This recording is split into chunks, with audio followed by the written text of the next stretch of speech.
Hello friends, মই বিনোদে পুনৰ আপোনালোকৰ বাবে লৈ আনিছো এটা নতুন ভিডিও। Friends, মই আগৰে ভিডিওটোত কৈছিলো যে আপোনালোকক কেনেকৈ আপোনালোকে অসম পুলিচৰ জেল ৱাৰ্ডাৰ বাবে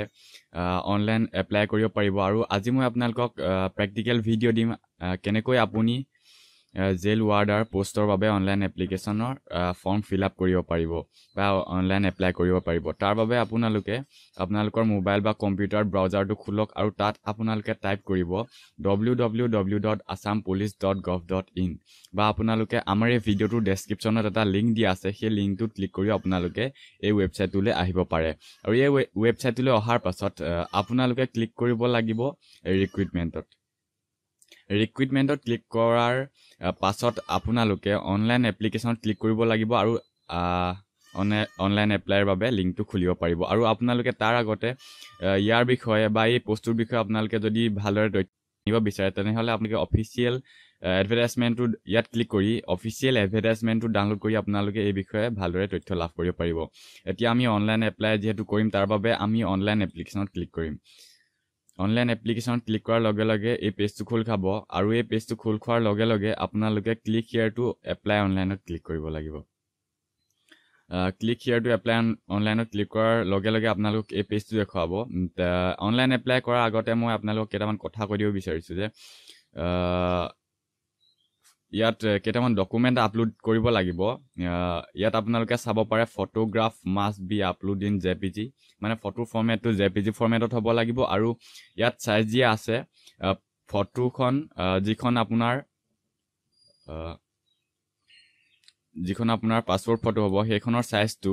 15 কেবিৰ পৰা 50 কেবিৰ ভিতৰত হ'ব লাগিব আৰু সিগনেচাৰ আপলোড কৰিব লাগিব। আপোনালোকে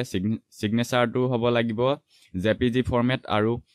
4 কেবিৰ পৰা 20 কেবিৰ ভিতৰত আৰু এছএছএলসি এডমিট কাৰ্ড আপুনি আপলোড কৰিব লাগিব, সেইটো হ'ব লাগিব 80 কেবিৰ পৰা 100 কেবিৰ ভিতৰত আৰু গ্ৰেজুৱেচন পাছ সাৰ্টিফিকেট যদি আপোনাৰ আছে তেতিয়া আপুনি যদি আপলোড কৰিব বিচাৰে তেতিয়া আপুনি 80 কেবিৰ পৰা 100 কেবিৰ ভিতৰত সাইজটো হ'ব লাগিব। আৰু কাষ্ট সাৰ্টিফিকেট যেহেতু আপুনি আপলোড কৰিব লাগিব ওবিসি এমওবিসি এসসি এসটি সকলৰ সেই কাষ্ট সাৰ্টিফিকেটৰ ফৰমেটটো জেপিজি হ'ব লাগিব আৰু সাইজটো হ'ব লাগিব 80 কেবিৰ পৰা 100 কেবিৰ ভিতৰত। আৰু যদি আপুনি ইয়াৰ মতে যদি আপুনি ফটো কেইখন বা জেপিজি ফৰমেট কৰি লয় আৰু আপোনাৰ সাইজ কেইটা যদি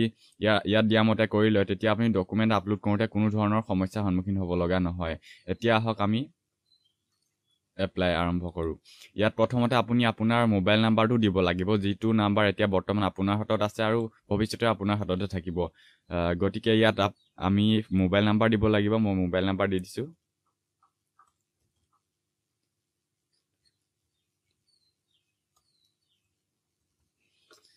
এতিয়া আমি সেন্ড ওটিপিত ক্লিক কৰিব লাগিব আৰু সেন্ড ওটিপিত ক্লিক কৰাৰ লগে লগে আপোনাৰ মোবাইললৈ এটা ওটিপি যাব আৰু সেইটো আপুনি ইয়াত বহুৱাই দিব লাগিব।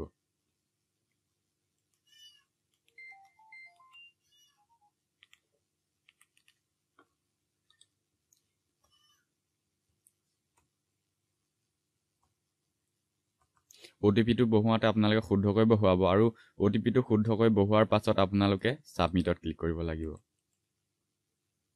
সাবমিটত ক্লিক কৰাৰ লগে লগে আপোনালোকৰ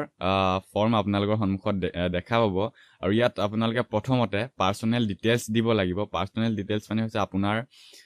নামটো, ফাৰ্ষ্ট নেম,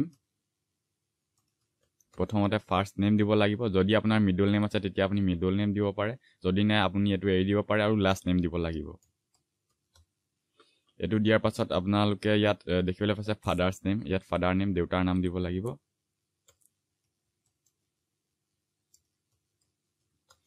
ফাদাৰ নেম দিব লাগিব আৰু ইয়াত জেন্ডাৰ দিব লাগিব, জেন্ডাৰ সিলেক্ট কৰিব। তাৰ পাছত আপোনাৰ কাষ্ট যদি ওবিসি বা জেনাৰেল যি হয় আপুনি সিলেক্ট কৰিব পাৰে, এসসি এসটি ওবিসি সিলেক্ট কৰিছো মই। তাৰ পাছত এক্স সাৰ্ভিসমেন আপোনালোকে ইয়াত যদি আছে দিব পাৰে, যদি নাই নোট ক্লিক কৰিব পাৰে আৰু ইয়াত ডেট অফ বাৰ্থ দিব লাগিব। ডেট অফ বাৰ্থ আপোনালোকে সিলেক্ট কৰিব।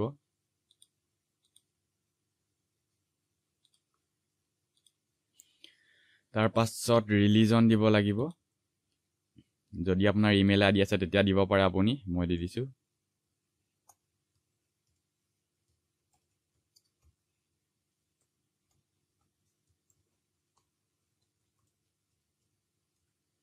জিমেইল আইডি দিয়াৰ পাছত আপুনি পাৰ্মানেণ্ট এড্ৰেছ দিব লাগিব ইয়াত আপুনি ভিলেজ যদি আপুনি গাঁৱৰ হয় তেতিয়া ভিলেজ টাউনৰ হলে টাউন সিটি আপুনি দিব লাগিব মই দি দিছো পোষ্ট অফিচ দিব লাগিব আপোনাৰ পোষ্ট অফিচটো ইয়াত দিব লাগিব তাৰ পাছত আপুনি পুলিচ ষ্টেচন দিব লাগিব ইয়াত আপোনাৰ নিজৰ পুলিচ ষ্টেচন দিব তাৰ পাছত আপুনি ডিস্ট্ৰিক্ট সিলেক্ট কৰিব ডিস্ট্ৰিক্ট সিলেক্ট কৰাৰ পাছত আপোনাৰ পিন কোডটো দিব লাগিব আপোনাৰ পিন কোডটো দিয়াৰ পাছত আপুনি প্ৰেজেন্ট এড্ৰেছ দিব লাগিব যদি আপোনাৰ পাৰ্মানেন্ট এড্ৰেছ আৰু প্ৰেজেন্ট এড্ৰেছ একে হয় তেনেহলে আপুনি ইয়াত ক্লিক কৰিব পাৰে তাৰ পাছত আপুনি এতিয়া দিব লাগিব হাইয়েষ্ট এডুকেশনাল কোৱালিফিকেশন মানে আপুনি কিহলৈকে পঢ়িছে বা হাইয়েষ্ট আপোনাৰ কোৱালিফিকেশন কি আপুনি ইয়াত সিলেক্ট কৰিব পাৰে যদি আপুনি এছএছএলসি পাস কৰিছে তেতিয়া আপুনি এছএছএলসি যদি আপোনাৰ ক্লাছ 11 পাস কৰিছে তেতিয়া ক্লাছ 11 আৰু এছএছ যদি পাস কৰিছে তেতিয়া আপুনি এছএছ দিব পাৰে মই ইয়াত এছএছ দিম আৰু ইয়াত আপুনি enter name of the school college university of highest qualification মানে আপুনি ইয়াত যদি হাই সেকেন্ডাৰী সিলেক্ট কৰিছে তেতিয়া আপুনি হাই সেকেন্ডাৰী কোৰ পৰা পাস কৰিছিল হেতু দিব লাগিব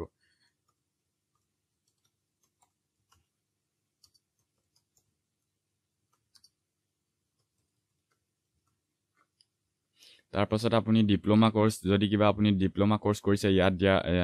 ইয়াত যিগিটা দিছে সেইটাৰ পৰা আপুনি সিলেক্ট কৰিব পাৰে আৰু যদি আপুনি একো কৰা নাই তেতিয়া আপুনি নানত সিলেক্ট কৰিব লাগিব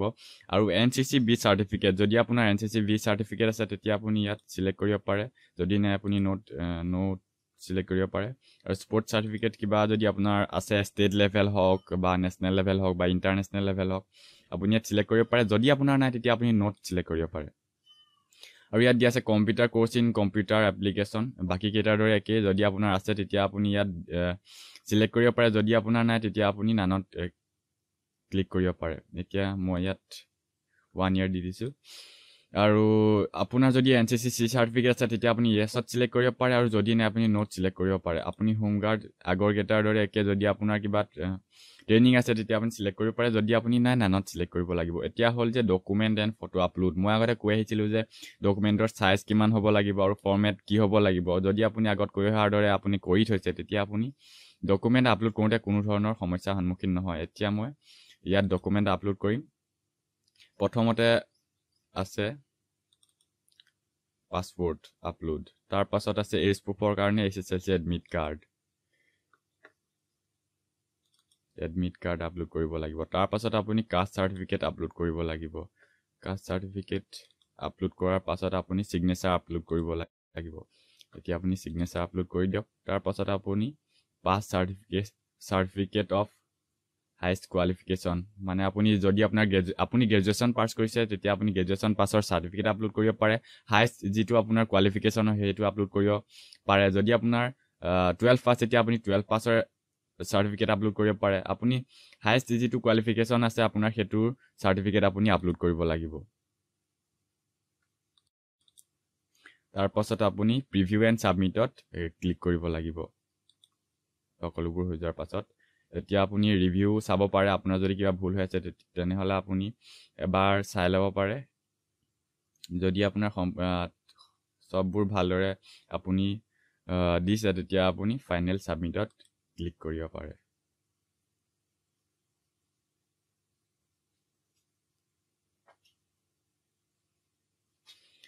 ফাইনেল সাবমিটত ক্লিক কৰাৰ লগে লগে আপোনালৈ এটো এপ্লিকেশন ইয়াত দেখাইছে application for the recruitment jail warder in prison department acknowledgement আহি গল আপুনি একনলেজমেন্টখন প্ৰিন্ট কৰি ৰাখিব পাৰে ঠিক আছে এতিয়া আপুনি